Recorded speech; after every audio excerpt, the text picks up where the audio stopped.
నమస్తే, welcome to hash tag you. నేను మీ Rajesh. Mirai cinema release అయిన తర్వాత థియేటర్లు ఈ వీకెండ్లో ఖాళీగా లేనటువంటి పరిస్థితి. సూపర్ డూపర్గా ప్రతి ఒక్కరూ ప్రతి షోకి ఎగబడుతున్నారు. మిరాయి మంచి అద్భుతమైనటువంటి టాక్ సొంతం చేసుకుంది. మరోవైపు రేటింగ్స్ కూడా అద్భుతమైనటువంటి రేటింగ్స్ వస్తూ ఉన్నాయి మిరాయికి. చాలా మంది చూసిన ప్రేక్షకులు కూడా అద్భుతమైనటువంటి సినిమా వచ్చింది.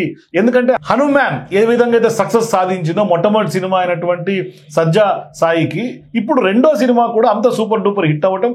ఇందులో మరీ ముఖ్యంగా విలన్ పాత్రలో పెద్ద ఎత్తున మంచు మనోజ్ మొట్టమొదటిసారిగా విలన్ గా నటించడం, ఇక్కడ జగపత్ బాబు గారు లాంటి వాళ్ళు చాలా సీనియర్ నటులందరూ కూడా ఇందులో ఇన్వాల్వ్ అవడం, ఒక మైథలాజికల్ థీమ్ లో ముందుకెళ్ళటం.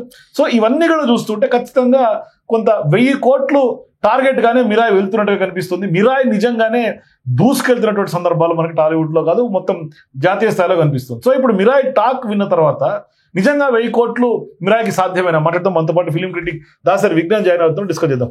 విజ్ఞాన్ గారు నమస్తే. ఏంటి మిరాయి నిజంగానే 1000 కోట్లు మార్క్ టచ్ చేస్తుందా? సిచ్యువేషన్ అట్లా కనిపిస్తుందా? రిలీజ్ కి ముందు నేను ఆ ట్రైలర్ వచ్చినప్పుడే చెప్పా, అప్పుడెప్పుడో గ్లిమ్స్ వచ్చింది 6 నెలల క్రితమో ఎప్పుడు మనం మాట్లాడాము. రాముడి పాదాలు, అది రాముడిదా కృష్ణుడిదా ఎవరితో తెలియదు అన్నాం. తర్వాత వానర్ సేన ఉంది కాబట్టి ఖచ్చితంగా రాముడే అనుకున్నాము, వీడు ఉన్నాం. మొత్తానికి సినిమా రిలీజ్ అయ్యింది. ఇకపోతే లాస్ట్ టాపిక్ లో మనం ఒకటి క్యారీ ఫార్వర్డ్ చేసుకోవాలి. టెక్నీషియన్స్ గురించి మాట్లాడుకున్నాం, ఇంపోర్ట్ ఎక్స్పోర్ట్ టెక్నీషియన్స్ గురించి. ఇప్పుడు ఈ సినిమా విజయం వెనకాల వాళ్ళ పాత్ర ఉంది.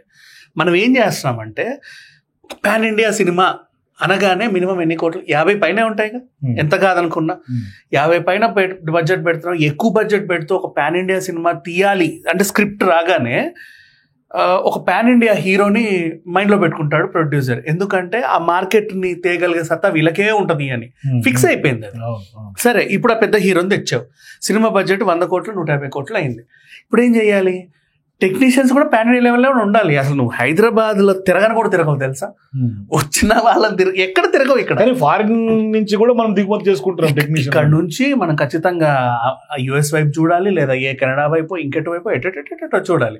కనీసం ముంబై అన్న పోవాలి, అట్లీస్ట్ మినిమం అంటే కన్నప్పుడు అక్కడి నుంచి కదా హార్డ్ డిస్క్ వచ్చింది ముంబై వాట్ ఎవర్. సో అట్లా అట్లీస్ట్ ముంబై అన్న వెళ్ళాలి.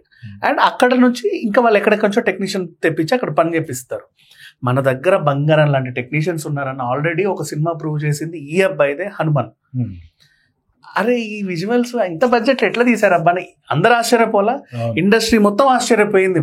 పెద్ద పెద్ద సినిమాలు తీస్తేనే విఎఫ్ఎక్స్ బాగాలేదు, అది బాగాలేదు, ఇది బాగాలేదు అంటున్నారు. ఇప్పుడు అంతెందుకు టైగర్ ఆయన స్టువర్ట్పురం, ఆయన పేరేంటి, స్టువర్ట్పురం దొంగ, టైగర్ నాగేశ్వరరావు సంథింగ్, రవితేజ గారి సినిమా, ఆయన బయోపిక్ తీస్తే ఆ ట్రైన్ విజువల్స్ అన్ని కూడా తెలిసిపోతున్నాయి అన్నారు. బింబిసారా తీసాం, అదేంటి అట్లా ఉంది అన్నారు. శాకుంతలం ఇలా ఉంది ఏంటి అన్నారు. కానీ పాపం ఎంతగా వాళ్ళు మినిమం 50 కోట్ల బడ్జెట్ అయితే పెట్టి తీశారు. దానికంటే తక్కువ హనుమాన్, దానికి అంత మంచి విజువల్స్, ఆ భారీతనం, పైగా ఇంకా హనుమంతుని చూసి ఇక గూస్ బంప్స్, క్లైమాక్స్ ఎపిసోడ్ చూస్తే ఇంకేదో, ఆ పాటలు ఇప్పటికీ చెవులో ఇట్లా జుమ్ జుమ్ జుమ్ అంటున్నా ఉంటాయి. ఇట్లా ఉన్నప్పుడు మనం ఎందుకు తీయకూడదు అని చాలా మంది నేర్చుకోవాలి అని అప్పుడే చెప్పాం. తర్వాత ఇప్పుడు మళ్ళీ చూడు మిరాయి, ఇక్కడిక్కడ వాళ్ళే వీళ్ళంతా టెక్నీషియన్స్, మనకు బోల్డ్ అంత మంది ఉన్నారు. అమీర్పేట్ శ్రీనగర్ కాలనీ చిచి, మరి ఆ చిచి అనేందుకు అమీర్పేట్ శ్రీనగర్ కాలనీలో కూడా మంచి మంచి వాళ్ళు ఉన్నారు, కాదని నేను ఎందుకు అనుకోవాలి. ఎందుకంటే కృష్ణనగర్ లోనే చాలా మంది సినిమాకి సంబంధించిన మనం ఏం చేస్తాం అంటే, ఎవరైనా మంచి ఎడిటరే ఎంత ఉంది ఎక్స్పీరియన్స్, ఏం సినిమాలు చేసామని అడుగుతున్నారు. కానీ పాపం వాడు మంచి చేయగలడు, ఒక అవకాశం ఇస్తే. అట్లాంటి వాళ్ళు బోల్డ్ అంతమంది ఉన్నారు. ఆ ఒక్క ఛాన్స్ కోసం చాలా మంది వెయిట్ చేస్తుంటారు కదా. అలాంటి వాళ్ళని ఏరి తీస్తే ఇట్లాంటి సినిమాలు వస్తాయి. అండ్ ఇంకొకటి, ముఫాసా సినిమా వచ్చింది, మనం చూసాం. మన హైదరాబాద్ లో అంటే మన తెలుగులో ఇప్పుడు మన బెంగళూరు వాళ్ళు మహావతార్ నరసింహ తీసి చూపించారు. అంతకు ముందు 15 ఏళ్ల క్రితమే గ్రీన్ గోల్డ్ ఎంటర్టైన్మెంట్ ఇక్కడే మన హిమాయత్ నగర్ లో ఉంటది, చోటా మేము ఇక్కడదే మందది, మన హైదరాబాద్ వాళ్ళు తీశారు. అది ఎంత సక్సెస్ అయింది అంటే, మన వాళ్ళకి ఇక్కడ వాళ్ళకి కూడా పనితనం ఉంది, కానీ మనం వీళ్ళకి అవకాశాలు ఇవ్వట్లా. Next level. ఇప్పుడు 1000 కోట్ల టార్గెట్ కి మన వాళ్ళ కృషి ఫలితమే కనిపిస్తుంది. మన వాళ్ళ కృషి మన ఫలితమే. అండ్ మన వాళ్ళని ఎంచుకోవడం ఆ నిర్మాత డైరెక్టర్ గొప్పతనం చెప్పాలి అంటే. మన వాళ్ళని ఎంచుకోవడం, మన వాళ్ళతో మన పని చేయించుకోవడం వీళ్ళ గొప్పతనం. అందుకు ఈ సినిమా ఇప్పుడు నిన్న థియేటర్లో ఎట్లుందంటే, నేను వెళ్ళింది సంధ్య 70 మార్నింగ్ 8 o'clock దిగిన తర్వాత అసలు ఎటు పోవాలో ఏంటో అర్థం కాదు. కనీసం ½ an hour ఇట్లా స్టక్ అయిపోయి నాకు అప్పుడు అర్థమైంది, ఓహో తొక్కిస్లాట్ అప్పుడు ఇలా జరిగిందా. అదే సంధ్య థియేటర్కి వెళ్ళారు. అదే సంధ్య 70 మేము కానీ హీరోయిన్ వచ్చింది, నేను వెళ్ళినప్పుడు తొక్కిసినట్టు అయితే అవ్వాల, సంతోషం. వాట్ ఎవర్, భలే ఉంది అసలు ఆ జనాలు. ఆ జనాలను చూస్తే అనిపించింది ఓకే ఐమాక్స్ దగ్గర ఎలా ఉంది పరిస్థితి చూసాం, అంతే ఉంది. ఎక్కడ చూడు మళ్ళీ శ్రీరాములు లక్ష్మీకళ దగ్గర ఎలా ఉంది సిచ్యువేషన్, అట్లాగే ఉంది. అయిపోయింది, ఫిక్స్ అయిపోయి. ఇంకా ఇది కనుక అంటే థియేటర్లు నిండడం ఒక ఎత్తు అయితే, నెక్స్ట్ వాళ్ళు వచ్చి చూపించడానికి ఇక్కడ పాజిటివ్ టాక్ రావాలి. ఆ పాజిటివ్ టాక్ వచ్చేసింది ఆల్రెడీ. నెక్స్ట్ అందరూ ఆ పాజిటివ్ టాక్ తో పాటు ఒక డివోషనల్ టచ్, జై శ్రీరామ్. క్లైమాక్స్ లో అందరూ ఓన్ చేసుకుంటారు, జై శ్రీరామ్ జై శ్రీరామ్ అనుకుంటే వెళ్తున్నారు క్లైమాక్స్ లో అందరు. ఇంకా చాలు కదా, అయిపోయింది హిట్, ఇంకేం కావాలి. సో అప్పుడే అనిపించింది. అండ్ బిఫోర్ కూడా మనం చెప్పాము ఈ సినిమాకి ఖచ్చితంగా 1000 కోట్లు వస్తే, నేను ఇంకా అదే మాట మీద ఉన్నా.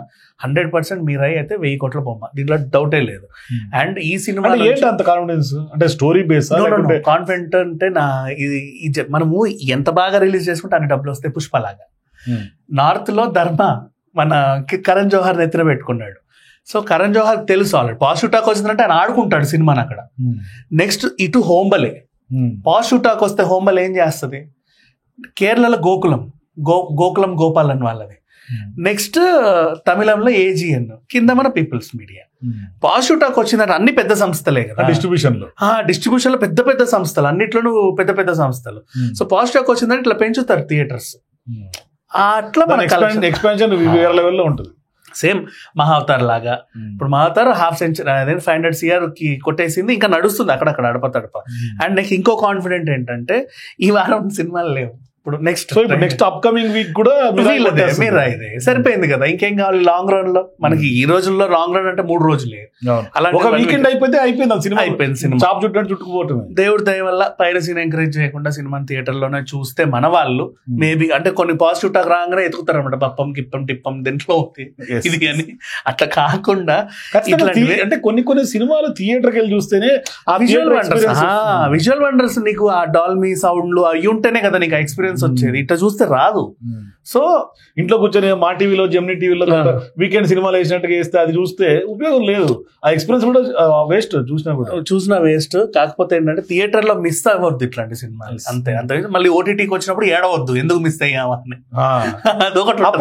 అప్పుడు థియేటర్ దొరకవు కదా, చూడాలంటే కూడా దొరకదు కదా. అట్లా ఏడ్చిన సినిమాలు ఉన్నాయి. లాస్ట్ వీక్ సినిమాలన్నా అలాగే చేశారు. అవి పాపం థియేటర్ లో పాజిటివ్ టాక్ వస్తే ఆ డైరెక్టర్ పాపం చెప్పు తీసుకొని కొట్టుకుంటాడు చూడు, పాపం థియేటర్లకు రండి చూడండి అంటే, ఓటీటీకి వచ్చాక అరే భలే ఉంది ఇది ఎందుకు మిస్ అయ్యామంటున్నారు. ఇట్లా ఉంది సంగతి. సో మొత్తం మీద అయితే మాత్రం టాలీవుడ్ లో మిరాయి ఒక సంచలనం అంటే మంచి గుర్తు చేశారు. మిరాయి ఏం జీవం పోసింది. మన పాపం చెప్పుతో కొట్టుకున్న డైరెక్టర్ మళ్ళీ తీసుకుంటే థియేటర్ రావట్లేదు, జనాలు రావట్లేదు అంటే ఏదో ఒకటి ఉంటే కానీ మేము రాము అని అన్నారు కదా జనాలు. ఆ ఏదో ఒకటి పుష్కలంగా ఉంది. మిరాయి వచ్చేసి మిరాయి లాంటి మిరాయిలు ఇంకొన్ని వచ్చాయి అనుకో, జనాలు మళ్ళీ థియేటర్లకు అలవాటు పడతారు. సంక్రాంతి వరకు మళ్ళీ కలకలాడుతూ ఉంటది. ఈ సిచ్యువేషన్ మనకు లాస్ట్ టైం సీతారామంతో వచ్చింది, అంతకుముందు రాలా థియేటర్ కి జనాలు. సీతారామము బింబిసార్ ఒకరోజు విడుదలైతే థియేటర్లు నిండాయి. తర్వాత కార్తికేయ అది కంటిన్యూ అవుతా సంక్రాంతికి వచ్చింది. ఇప్పుడు మళ్ళీ మిరాయి తెచ్చిందా జనాల్ని, ఇది కంటిన్యూ అవుతా సంక్రాంతి. నెక్స్ట్ దసరా సినిమాలు చూడండి, అట్లా డిసెంబర్ నెక్స్ట్ సంక్రాంతి వరకు అదే జోష్ లో ఉంది. మళ్ళీ సంక్రాంతికి వస్తున్నాంతో మళ్ళీ అది హిట్ పడుతుంది సంక్రాంతి సీజన్ అంతా కూడా. అట్లా చూసుకుంటూ పోతే థియేటర్లలో జనాలు చూస్తేనే వాళ్ళు బతుకుతారు, మనకు కూడా హ్యాపీగానే ఉంటది. సినిమా అనేది చిన్న ప్రైజ్ ఆఫ్ ఎంటర్టైన్మెంట్ అండి, అదే పెద్ద ఇదేం కాదు. టికెట్లు వివాదం ఏం లేదు పాపం, పెంచాల్సిన అవసరం కూడా లేదు. వద్దన్నా చూస్తారు ఎగబడి అట్లా ఉంది. కంటెంట్ ఉంది కదా, స్టోరీ బేస్డ్ హీరో, లేకుంటే అక్కడ యాక్షన్ బేస్డ్ మంచి స్టోరీ ఓరియంటెడ్ కాబట్టి. థ్యాంక్ యూ విజ్ఞాన్ గారు. సో మొత్తం మీద మిరాయి అయితే టాలీవుడ్ లోనే కాదు భారతదేశ వ్యాప్తంగా దూసుకెళ్లిపోతుంది. పెద్ద పెద్ద సంస్థలు ముందుండి తీసుకెళ్తున్నటువంటి పరిస్థితిలో ఖచ్చితంగా 1000 కోట్ల మార్క్ అయితే రీచ్ అయ్యే అవకాశాలు ఉన్నాయి అన్నది దాసరి విజ్ఞాన్ గారు చాలా కాన్ఫిడెన్స్ గా ఉన్నారు. సో మీరు కూడా మిరాయికి 1000 కోట్లు సాధ్యమేనా? సినిమా చూసిన తర్వాత మీ ఒపీనియన్ ఏంటి? మీ అభిప్రాయాల కింద నాకు కామెంట్స్ తెలియజేయండి. For more videos please watch #.